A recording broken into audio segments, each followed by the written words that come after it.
ഈ സെറാഫീം എന്നുള്ളത് മാലാഖമാരോട് ചേർന്ന പദമാണ്.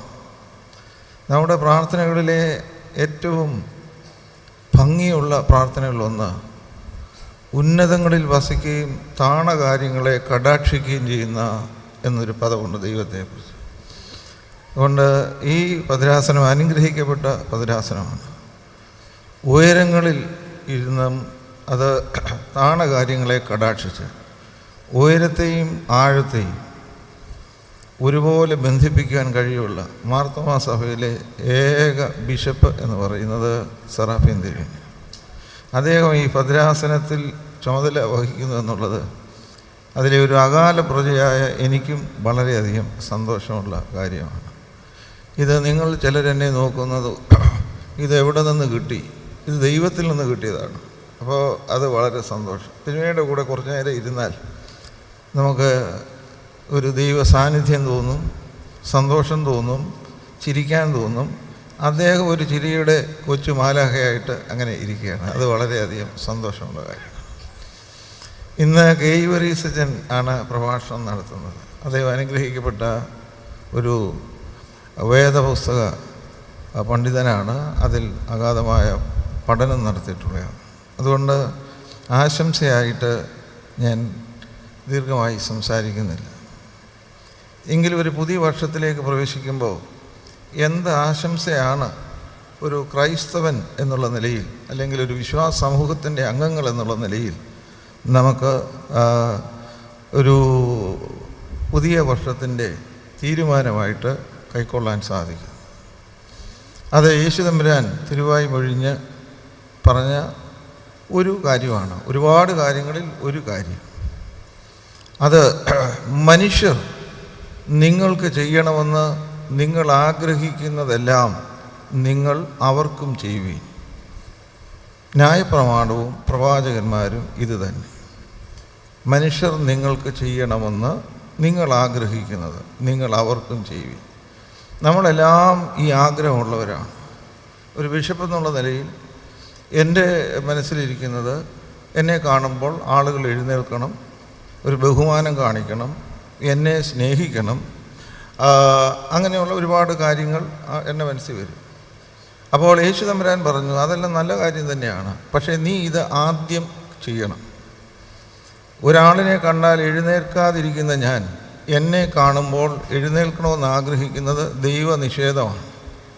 അതുകൊണ്ട് ഇന്ന് ഞാൻ നിങ്ങളുടെ മുമ്പിൽ അവതരിപ്പിക്കുന്ന ഒരു പ്രമേയം, ഞങ്ങളുടെ ഭദ്രാസന ട്രഷററും ഇവിടെ വന്നിട്ടുണ്ട്. ആ പ്രമേയം എന്താണെന്ന് ചോദിച്ചാൽ, മനുഷ്യർ നിങ്ങൾക്ക് ചെയ്യണമെന്ന് ആഗ്രഹിക്കുന്നു. ഉദാഹരണത്തിന് നമ്മൾ മരിക്കുന്ന സമയത്ത് നമ്മളെക്കുറിച്ച് ചരമപ്രസംഗം പറയും. നിങ്ങൾ കേട്ടിട്ടുണ്ടോ ചരമപ്രസംഗം? ഇല്ല, ഒന്നും കേട്ടിട്ടില്ല. പറയും. അപ്പോൾ ഈ ആൻറ്റി ഞങ്ങളുടെ ഇടവകയുടെ ഹൃദയമായിരുന്നു. നമുക്ക് സന്തോഷമാണോ കേൾക്കാൻ? നിങ്ങൾ തന്നെ ഒരു ഭൂതത്തെ നോക്കുന്നത് നമുക്ക് സന്തോഷമാണ്. ഈ അങ്കിൾ ഞങ്ങളുടെ ആ സ്ട്രീറ്റിൻ്റെ വിളക്കായിരുന്നു, ഞങ്ങളുടെ വിളക്കണഞ്ഞു പോയി. ചരമം പ്രസംഗത്തിൽ അങ്ങനെ പറയുന്നത് കേൾക്കാൻ സന്തോഷമാണോ? അവിടെ ഇരിക്കുന്നവർ ആണോ? ആണ്. ഇങ്ങനെ എന്തെല്ലാം കാര്യങ്ങളാണ്. അതുകൊണ്ട് ഈ വർഷം ഈ 4-ാമത്തെ ദിവസം വൈകിട്ട് ഉറങ്ങുന്നതിന് മുമ്പ് ഒരു ചെറിയ എക്സസൈസ് ചെയ്യണം. നിങ്ങളൊരു പേപ്പർ എടുത്ത് നിങ്ങളെക്കുറിച്ച് ചരമപ്രസംഗത്തിൽ പറയാനുള്ള 10 കാര്യങ്ങൾ എഴുതണം. Take it very very seriously. This is not a joke. അത് നാളെ രാവിലെ തൊട്ട് നിങ്ങൾ പ്രാക്ടീസ് ചെയ്തോണം. ഞാനും ചെയ്യണം, നിങ്ങളും ചെയ്യണം.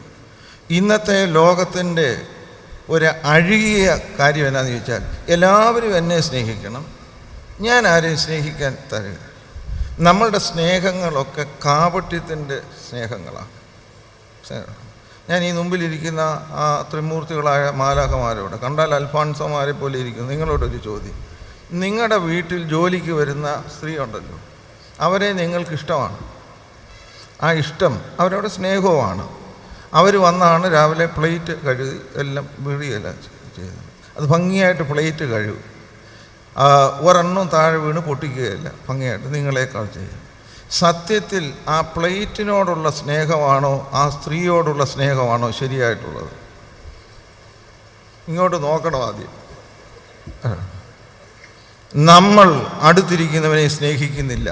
നമ്മൾക്ക് നമ്മളോടും നമുക്കുള്ളതിനോടുമുള്ള അമിതമായ സ്നേഹം കൊണ്ടാണ് നമ്മൾ മറ്റൊരാളെ സ്നേഹിക്കുന്നുവെന്ന് കാണിച്ച് ദ്യോതിപ്പിച്ച് അവനെ എക്സ്ക്യൂസ് ചെയ്യാനായിട്ട് ശ്രമിക്കും.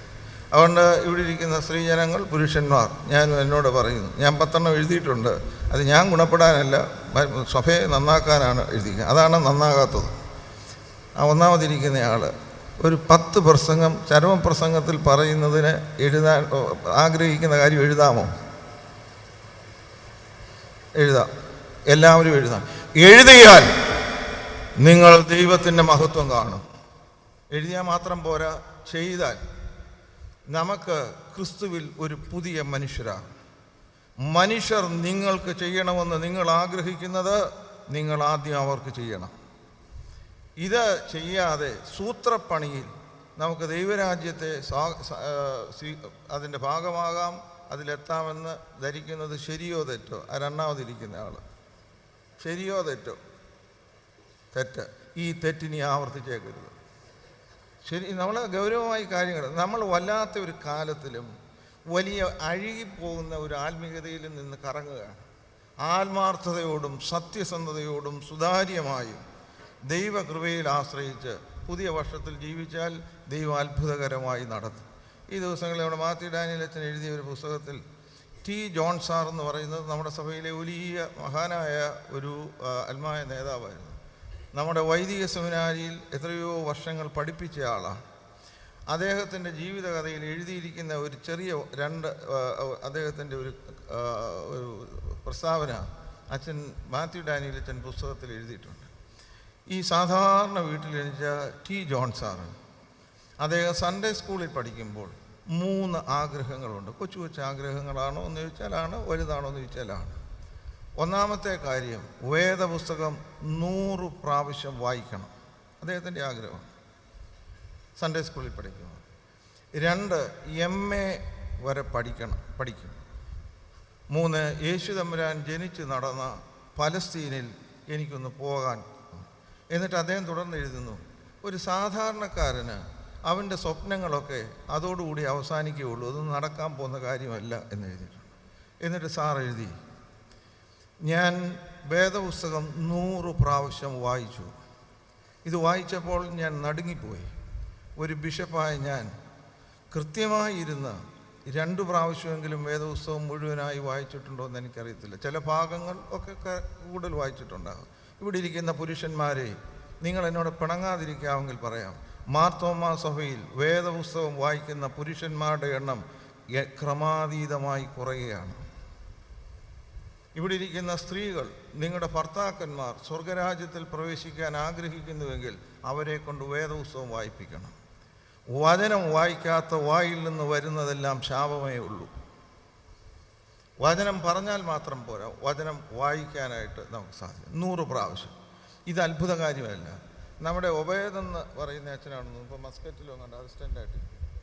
അച്ഛൻ്റെ ഫാദർ ഈ അടുത്താണ് മരിച്ചത്. അച്ഛൻ അന്ന് കൊട്ടാരക്കര ഭദ്രാസനത്തിലാണ്.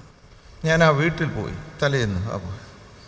അച്ഛൻ്റെ മകൻ ഈ അച്ഛൻ്റെ ഫാദറിൻ്റെ വേദപുസ്തകം എടുത്തുകൊണ്ട് കാണിച്ചു. 125 പ്രാവശ്യം ആ മനുഷ്യൻ ഒരു ഗവൺമെൻറ് ഉദ്യോഗസ്ഥനാണ് നോർത്ത് ഇന്ത്യയിൽ. പിന്നെ ഇങ്ങ് വന്ന് നാട്ടിൽ താമസിക്കുകയാണ്. എലന്തൂർ. സ്വന്തമായിട്ട് വീടുമില്ല, ഒരു ആരണ്ടര സഹായത്തിലുള്ള വീട്ടിൽ താമസിക്കുക. 125 പ്രാവശ്യം. ഇവിടെ ഇരിക്കുന്ന പുരുഷന്മാരെ ഉത്തരം പറയണ്ട, എത്ര പ്രാവശ്യം വേദപുസ്തകം വായിച്ചിട്ടുണ്ട്? ഇവിടെ ഇരിക്കുന്ന സ്ത്രീകളെ എത്ര പ്രാവശ്യം വേദപുസ്തകം വായിച്ചിട്ടുണ്ട്? ടി ജോൺ സാറിൻ്റെ പ്രാർത്ഥന ദൈവം കേട്ടു. 100 പ്രാവശ്യം വായിച്ചു. 100-ലധികമായിരിക്കും. 100 വായിച്ചു തീർത്തു.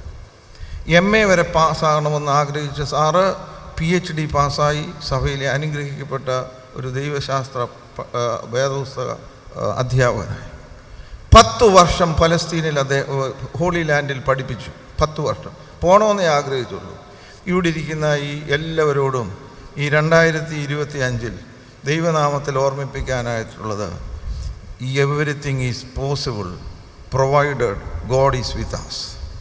ഈ ഇമ്മാനുവേലായ ദൈവത്തെ കൂട്ടുപിടിച്ച് കർത്താവിൻ്റെ നല്ല കൂട്ടുകാരായി നമ്മൾ ആഗ്രഹിക്കുന്നത് സാധിക്കാൻ ദൈവത്തെ പ്രേരിപ്പിക്കാതെ ദൈവം ആഗ്രഹിക്കുന്നത് സാധിക്കാൻ ദൈവത്തോട് അനുഗ്രഹങ്ങളെ ആവശ്യപ്പെട്ട് നമ്മളെക്കുറിച്ച് മറ്റുള്ളവർ പറയുവാൻ ആഗ്രഹിക്കുന്നത് നമ്മൾ ചെയ്ത് ജീവിതത്തിൽ അനുഗ്രഹിക്കപ്പെട്ടവരായി തീരുന്നതിന് സർവശക്തനായ ദൈവം നമുക്ക് സഹായിക്കട്ടെ.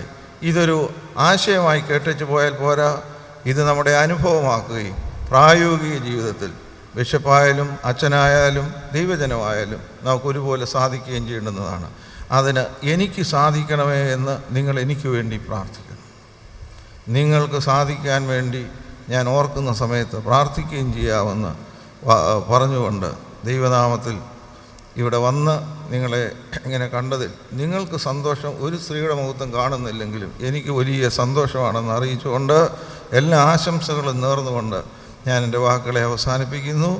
ഇത് ഇങ്ങനെ ഒരു അവസരം നൽകിയ ഭദ്രാസനത്തിൻ്റെ അധ്യക്ഷൻ ഉയരത്തിലുള്ളത് കണ്ട് ഭൂമിയിലുള്ള പാപികളെ സ്നേഹിക്കുന്ന അദ്ദേഹം അനുവാദം തന്നതിലുള്ള സന്തോഷം അറിയിച്ചുകൊണ്ടും എൻ്റെ വാക്കുകളെ അവസാനിപ്പിക്കും.